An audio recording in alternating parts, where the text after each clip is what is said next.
Tim Rehack on YouTube.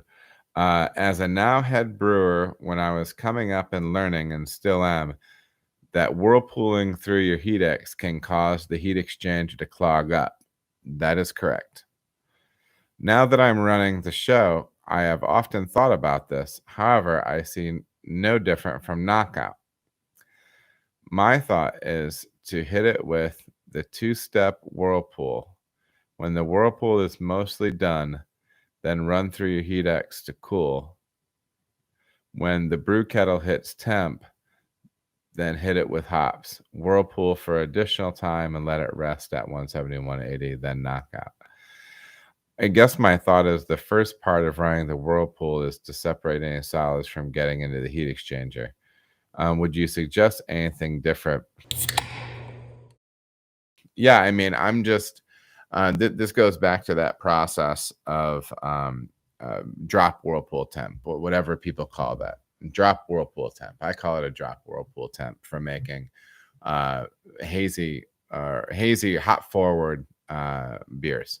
It's a quality technique. And yeah, there is a danger of circulating your wort through your heat exchanger and then going back.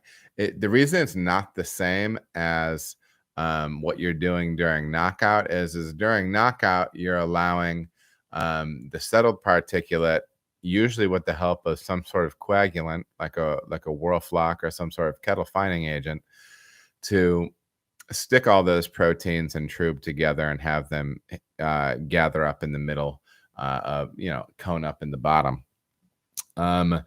But I can say, I mean, when I cool my kettle, I can't pump back through my whirlpool like it sounds like you say you do. My kettle, at least the geometry of it or whatever, it will stratify, and I won't get equal temperature reading throughout the whole kettle. But yeah, so that would be the primary difference. When you're knocking out, all those solids should be settled out already.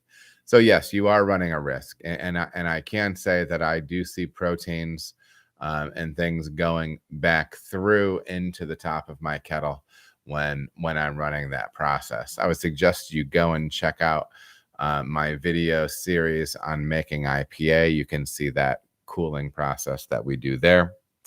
But one positive is when I make those beers, there's almost no hops in the kettle. So it's not like there's a ton of hop matter or other stuff in there in the first place. So it is some protein. It hasn't been chunky enough that it screwed me up yet. And, knock on plastic folding table. But yeah. All right, everybody, thank you so much for watching. If you feel as if you got any value out of the video, please like and subscribe. There are also other videos that you can watch. They're gonna maybe be over here or over here. Appreciate you watching.